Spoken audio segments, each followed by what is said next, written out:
Very good morning, children. I am Deepa, your physical science teacher from Dr. Besant School. How are you all? Okay. I hope before video you all have watched. We are doing the revision for your exam, isn't it? So, in that revision part, we have completed what all we have completed: temperature, scales of temperature, types of thermometers, about heat and effects of heat in solids, liquids and gases. That is all we have completed in our previous video revision. Okay, so shall we continue the revision remaining part of the lesson? I hope you all are ready with your books. For doing the revision, it is compulsory you need the textbook and notes which you have written. Okay, children? So now today's revision part, methods of heat transfer. So how many methods of heat transfer we have learned? Already we learned that heat is a energy that flows from a body at high temperature to a body at low temperature, isn't it? That flow of heat, that is called transfer of heat from one body to another body. So there are mainly three methods of heat transfer, isn't it? We have learned. What are the three methods we learned? Conduction. Next, convection. And the last method is radiation. These are the three methods of heat transfer which we learned, isn't it? Conduction, convection and radiation. So first method we will discuss now, conduction. So metal objects will become hot when they come in contact with hot liquids or solids, yes or no? Like example, an iron nail becomes hot when we left it undisturbed inside a hot water container. So this happens because the heat from the hot liquid is transferred to the iron nail. The best example, suppose let us take a hot tea or hot milk. In that hot milk, if you place a spoon, spoon is a metal or not? That spoon you place in that hot liquid. Afterwards, if you touch that spoon, how you will feel? Yes, it will be hot. Why it will be hot? The heat has transferred from that hot tea or hot milk to this spoon, which is a metal. Metal objects are good conductors of heat, which we learned. Isn't it? Quickly they will absorb the heat. Clear? So, transfer of heat from one body to another is called conduction. What is conduction?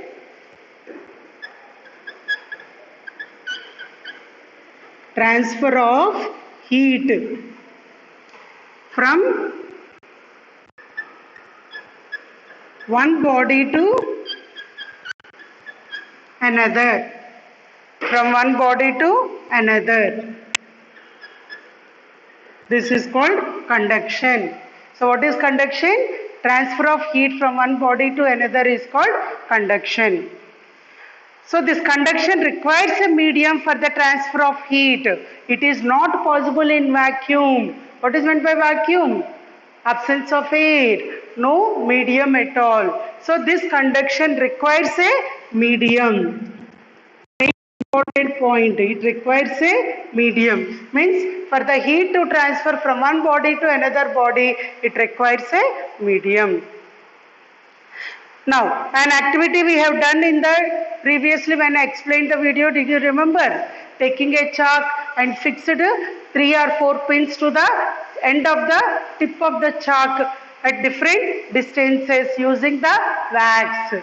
And at one end of the chalk we placed above the candle flame or spirit lamp. Then what will happen? This end of the chalk will get heated and the heat is transferred from this end like that and the wax gets melted and one after the other the pin will fall down. Isn't it? So here heat transfer take place or not? This is what? Conduction. In the same way the activity here given, instead of chalk, 2 wooden stands and a iron rod is placed on the 2 wooden stands and the pins are fixed and one end of the iron rod started heating and made the pins to fall down. And when we heat solid metals, their particles vibrate vigorously. They will get vibrated, and these vibrating particles collide with their neighboring particles. Vibrate, the particles get vibrate, and they will collide with the neighboring particles, and they also starts vibrating, and in this collision they'll pass the energy to others. These neighboring particles thus start moving faster, and the process continues. Now, conditions necessary for conduction of heat. Mainly two conditions are necessary, as I told now. One is, two bodies should be in contact with each other. They should be touching each other.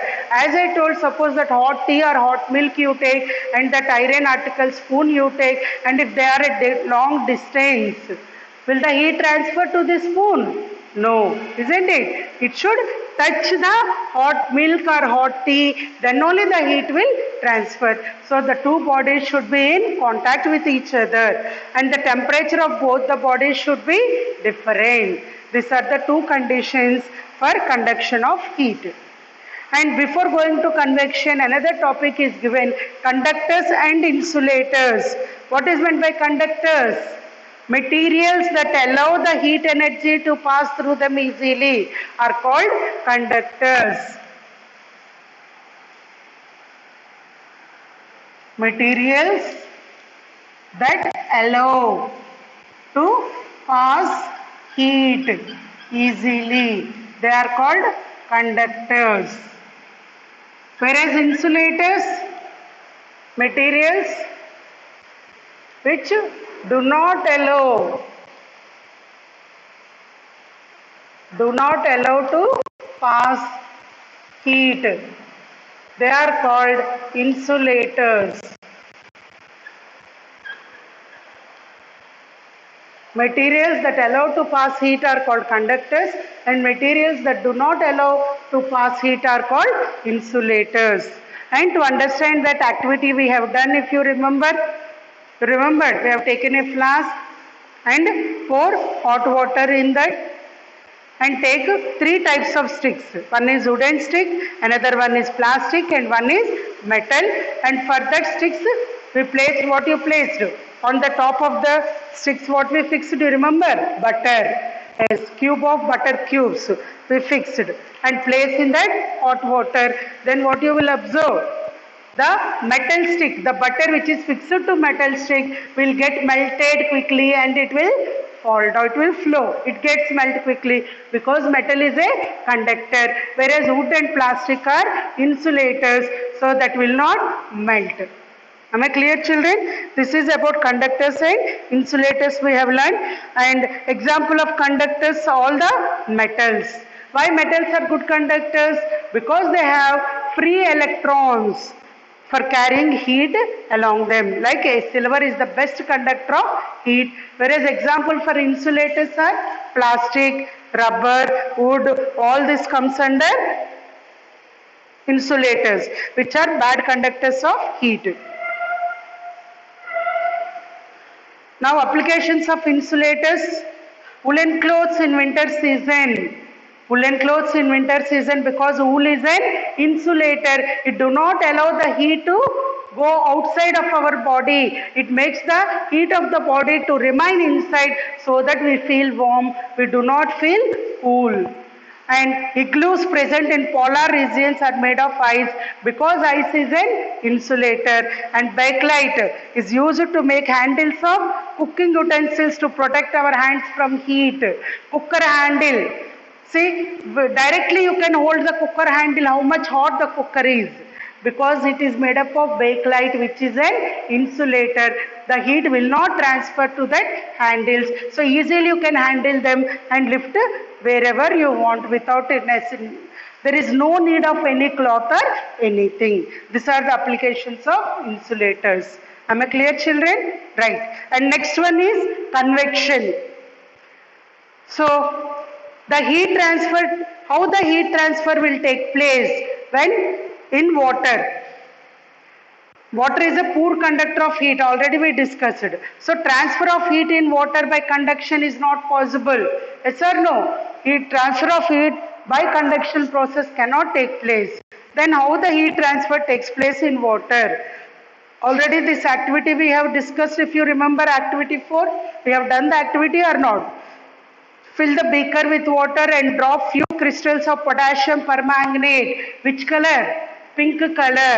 And allow it to settle at the down. And put the beaker over a flame for few minutes. You will see a colored stream of potassium permanganate reach the surface of water and then come down by touching the sides of the beaker. After some time, the crystals of potassium permanganate completely dissolved in the water. So when the beaker is kept on flame, the water at the bottom gets warm, isn't it?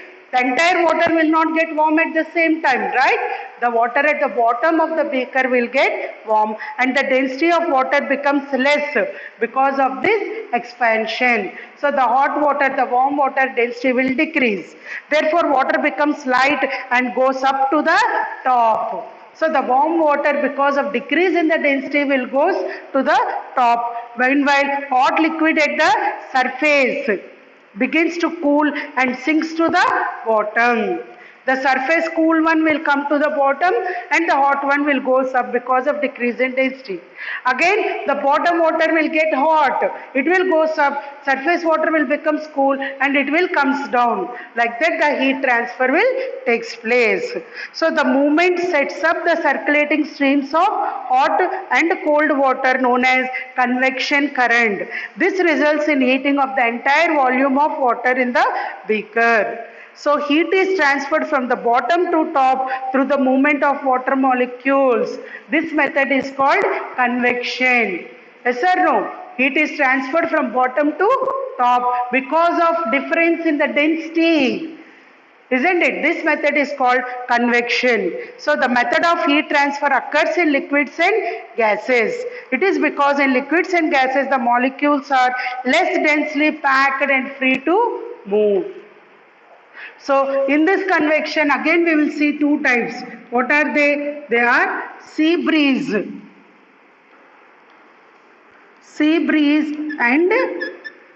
land breeze. Sea breeze and land breeze. First if you see both sea breeze and land breeze that blow near the coastal areas are example of convection currents. During the day, the land gets heated quickly and the air above it gets warm, isn't it? Daytime because of sun's rays, the land will get heated quickly compared to water in the ocean because water is a poor conductor. And the air above the land will get warm and this warm air expands and moves upwards because of decrease in the density. This warm air above the land will move upwards. Meanwhile, water takes longer time to heat up and the air above the sea remains relatively cool. This cool air above the sea surface moves towards land to fill the space emptied by the warm air. The air above the land will get warm and it will flows up and to fill that gap the air above the sea will come down. Okay, this flow of cool air from sea towards the land is called sea breeze. So what is sea breeze? Flow of cool air. Flow of cool air from sea towards land. From sea towards land is called sea breeze. Whereas what is land breeze? At night time, the land cools quickly but the sea takes more times to cool and remains hot. So the air above the land is cooler than the air above the sea. So the warm air above the sea surface rises up and to fill that gap the cool air above the land will go and fill that gap near the sea. So this flow of air from land towards the sea when at night time, this will take place at daytime, the sea breeze will take place at daytime and night time what will happen? Flow of cool air from land towards sea is called land breeze, which it takes at night time. It takes place at night time. Am I clear, children? This is sea breeze and land breeze. What is the applications of convection? So first is air conditioners are installed near the ceiling of the room because they release cool air, cool dry air into the room. As cool air is denser, it sinks, while the warm air present in the room being less dense and rises. This process continues and results in effective cooling of the room. Exhaust fans are fitted near the ceiling of the kitchen at the top. They ensure the escape of hot air and gases that rises up. So from while you are cooking near from the stove, the hot gases will be rises up, and this exhaust fan will make that gas to go outside. And rising air over the land are used by glider pilots to keep their gliders in the sky. These are the applications of convection. Now the last method of heat transfer is radiation. When we sit in front of fire, we feel warmth of the fire. As we know that air is bad conductor of heat. So it is not the conduction process by which we feel the warmth. So you are sitting near a fire, you are feeling warm. By what method? You are not in contact with the fire. So it is not conduction process. As air is bad conductor of heat, it is not even convection also. Then what is that process? See, the process of transfer of heat energy from hot body to cold body without heating the space in between them is called radiation. So in this process of transfer of heat energy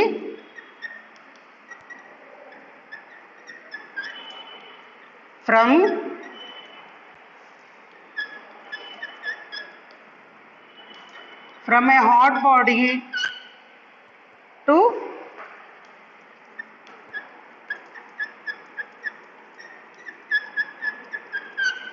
a cold body without heating the space.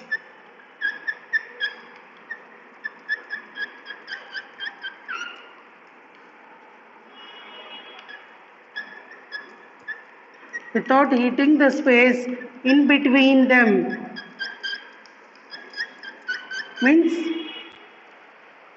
no mediator for this. Not required any medium. For radiation to take place, it do not require any medium. So process of transfer of heat energy from hot body to cooled body without heating the space in between them is called radiation. So the best example is heat reaches from the sun to the earth. In between there is vacuum. Even then heat is reaching or not. So no need of medium. For conduction to take place, it requires medium. Radiation do not require any medium. So heat travels in the form of, then how the heat will transmit? It travels in the form of electromagnetic waves. And this mode do not require any medium. So the energy transferred in this process is called radiant energy. This process can take place in air as well as in water.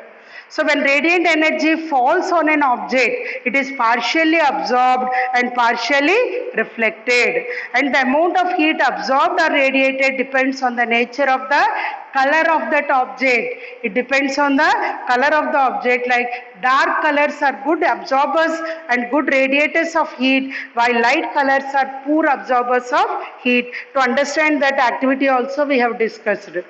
What is that? We will take two soft drink cans. One is coated with black color and the other is coated with white color, and both are filled with cold water and leave them in the sun for some time.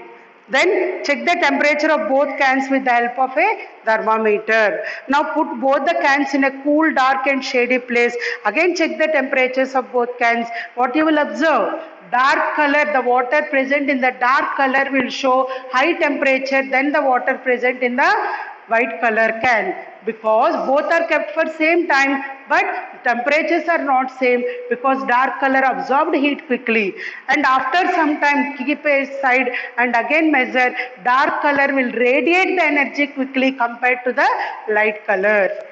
Am I clear, children? This is radiation, and applications are mainly 4 applications. In winter, we wear dark colored clothes to keep our body warm. Okay, in cold and hilly areas, the outer walls and roofs are usually painted with dark color to keep the houses warm because they will absorb the heat. But that is the reason cool regions painted with dark colors. And radiators of cars are often painted black to radiate the heat away, to release the heat quickly. And in room heaters, the reflectors behind the heating coil are polished, shiny and silvery so that the maximum amount of heat can be radiated towards the front. These are the applications of radiation. Am I clear, children? And now the last topic of this chapter is thermos flask. Thermos flask, which maintains the temperature of the substance present in it, which keep the hot things hot and cold things cold for a long time. This is also achieved by minimizing the exchange of heat by all the 3 methods: conduction, convection and radiation. So this thermos flask consists of a double walled glass container. A vacuum is created in gap between the glass walls to minimize the conduction. This also reduces the heat loss as there is no air present to carry the heat away. Both the walls are polished, shiny and silvery so that the heat radiations are reflected back into the, as it is polished and shiny and silvery, the heat radiations are reflected into the container. It do not allows the heat to pass outside. It is going inside the container, which keeps the things what are substances taken in that hot. The outer case of the flask as well as its lid are made of an insulated material such as plastic. As it is a bad conductor of heat, it do not allow the heat to go outside. Am I clear, children? This is thermos flask. And coming to track to your progress, 4th one in page number 54, state whether the following are true or false. A medium is required for transfer of heat. True or false? True. Metals are bad conductors of heat. It is false. We prefer woolen clothes in summer because they are bad conductors of heat. True or false? It is false because woolen clothes are good conductors of heat. No. Flow of cool air from sea towards the land is called sea breeze. Flow of cool air from sea to the land is called sea breeze. True or false? It is true. So this is our full chapter revision up to now. Okay, children, and I hope you will prepare all the objective part given here. Okay, and go through the question answers also. You may get any objective question even from the question answers also. Am I clear, children? So you are thorough with all the objective part. You note, you all have written in your classwork, and even question answers also you have written, done the problems. So prepare thoroughly and write the exam well. Okay, children? All the best. Thank you.